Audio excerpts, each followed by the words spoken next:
Eh bien bonjour à tous et à toutes, bienvenue dans la 8e leçon de l'apprentissage du braille.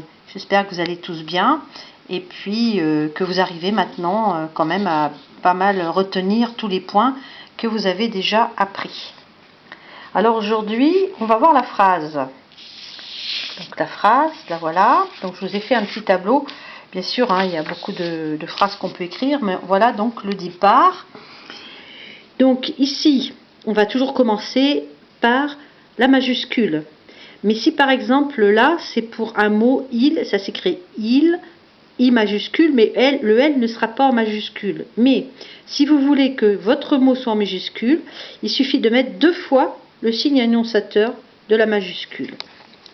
Alors donc vous écrivez il ici, ou un autre mot, vous laissez une case, une cellule vide, et puis vous écrivez votre mot jusqu'à ce qu'il soit fini et vous finissez soit par un point ou un point de suspension. Mais là vous ne faites pas, vous ne laissez pas de case vide, de cellule vide, ici non. Par contre vous en laissez une après pour continuer votre mot ou votre phrase, une autre phrase, pour commencer une autre phrase. Bien, alors maintenant on va voir les parenthèses. Donc on va recommencer pareil. Le signe majuscule, le mot, on saute une cellule et on met notre parenthèse. Après, on écrit nos mots, donc j'ai mis il, dit, on ferme la parenthèse et juste après, on va mettre notre point final, un point là ici d'interrogation ou point d'exclamation. Voilà, donc je repasse pour bien montrer.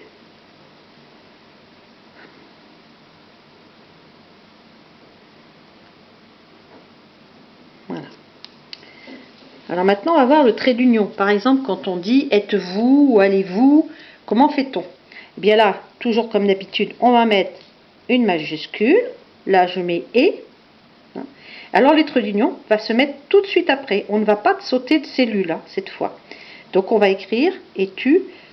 Après là, on va mettre une cellule vide et on va écrire « es-tu là ». Et on finira par le point d'exclamation qui se mettra tout de suite après. On ne saute pas de cellule. Alors je vous remontre. Alors pourquoi j'ai mis des flèches tout en haut? Bien tout simplement pour vous montrer que c'est toujours dans le sens de l'écriture. C'est pas dans le sens de la lecture. Voilà.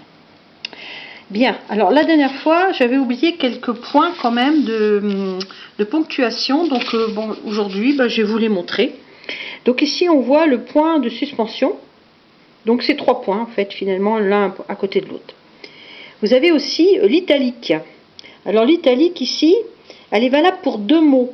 Mais si cela dépasse et que ça fait 3 mots, au-delà de 3 mots, il va falloir mettre le tiret, le signe annonciateur de l'italique, écrire les plus de 3 mots, remettre le signe de l'italique et fermer par le tiret, avec bien sûr peut-être votre point final ou votre point de suspension. Alors je remontre les points. Donc le tiret, le L à l'envers, vos mots plus 3 et au-delà de 3 mots. Voilà.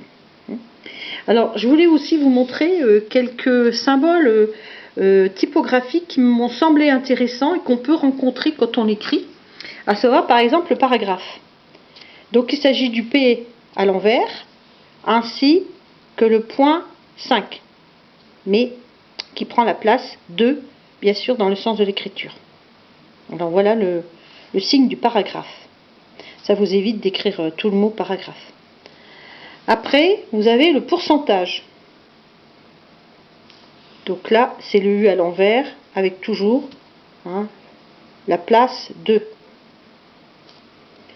Après, vous avez l'esperluette. Alors l'esperluette, c'est un petit peu particulier. Vous savez, on le rencontre souvent sur les pianos, père et fils. Donc c'est le mot, là, ça s'appelle donc l'esperluette. Donc on met le « et » plus encore la place de.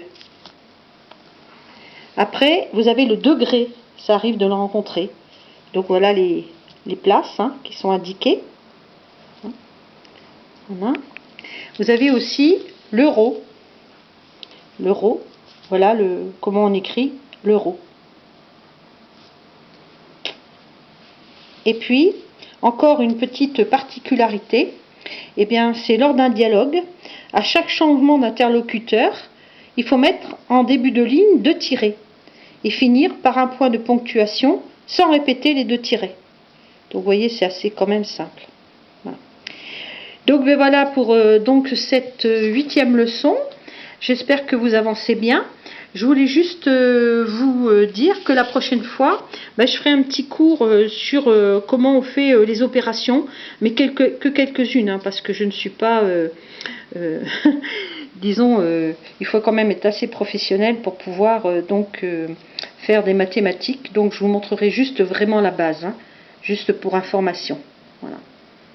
Et la leçon numéro 10, eh bien, je répéterai un petit peu tout ce qu'on a appris depuis le début. Et puis comme ça, vous pourrez vous en faire une idée. Voilà, bah écoutez, je vous souhaite de bien picorer. Hein. N'hésitez pas à continuer à vous entraîner. Et puis je vous dis donc à la prochaine fois. Au revoir.